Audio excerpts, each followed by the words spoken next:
room attention. That's what we're talking about in today's video. So get ready for some fun customs and courtesy stuff. We're going to just jump into the Civil Air Patrol customs and courtesy video right now. So something that I just demonstrated to you was calling the room to attention. And that's whenever someone of higher ranking than anyone else in the room walks in when it's not a classroom setting.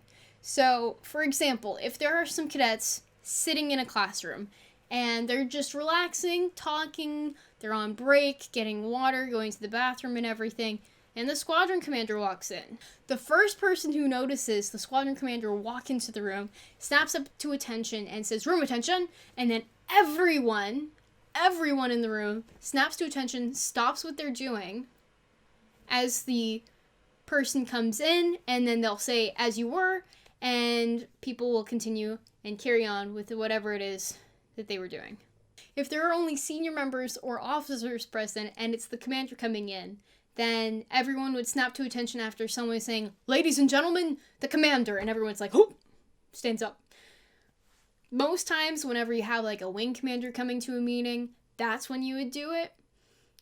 And during meeting settings, it varies between squadrons of how strict they typically are, but I personally find it really awesome, and it's a huge sign of excellence and dedication when people remember to call the room to attention whenever I've visited them.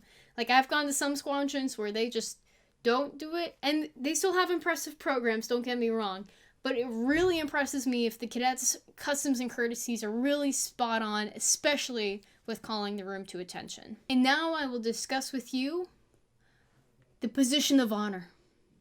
Are you familiar with the position of honor? If you're not, no worries. But this is something that it's really subtle if you know it. The place of honor is always the position on the right and in the front. So if you are walking with a colonel, like let's say the wing commander is visiting your squadron and you're the cadet commander and you're walking with him, showing everything that's at your squadron. Wing commander should be placed on the right and you would be placed on the left. Whoever is highest ranking is the most senior, and then whoever else is in that group would be considered junior or lower ranking. The reason being, if you pass a group of people as you are walking outside, let's say, with the wing commander, then the wing commander would salute with their right arm and wouldn't whack anyone. So if people are like, oh, good afternoon, sir, then the wing commander would be like, oh, thank you, good afternoon, and would carry on their way.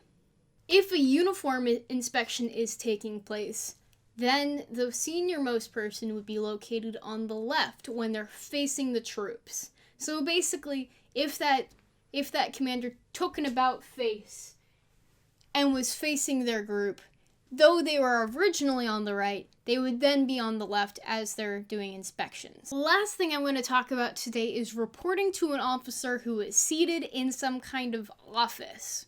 So let's say you are at encampment and the public affairs team has decided that they want to interview you. Whether you be a cadre member or a student, that would be a really cool opportunity, and it might be posted on the end of encampment video. That would be really cool. And they are in an office. Their public affairs officer is waiting in the office, ready for an interview with you. What you would do is you would stand in front of the door at attention, and you would do 2 knocks. Once you have received confirmation from that person saying enter, then you will open the door, you'll about face, close the door, about face again, and go 2 paces away from their desk. And then you will salute and say, sir, ma'am, whoever it is, Cadet Smith reports as ordered. And then they might return the salute, or they might say at ease. Normally it's more respectful if they return the salute because it's like the acknowledgement, but sometimes they're just like, at ease, relax, take a seat, let's get started. If at the end of that interview they don't say anything and they say, thank you, that'll be all, then you can always ask them and say, sir, ma'am, will that be all? And they'll say, yes, that will be all, thank you. And then you will stand up take 2 steps back, salute, wait for them to respond, and then you will leave. And you will say, as you salute, you will say, like, good afternoon, or good morning, or whatever the greeting of the time is, greeting of the day. And then you leave. And make sure you close the door behind you unless they instruct you to do otherwise. So that is everything for this video, guys. Next time we'll be talking about how you interact with the flag, whether you're in or out of uniform. So be on the lookout for that. If you have any questions for me, or if you have any plausible scenarios you're not sure about, please feel free to leave them in the comments down below. Thank you so much for watching, and that is all, folks. Until next time, toodles.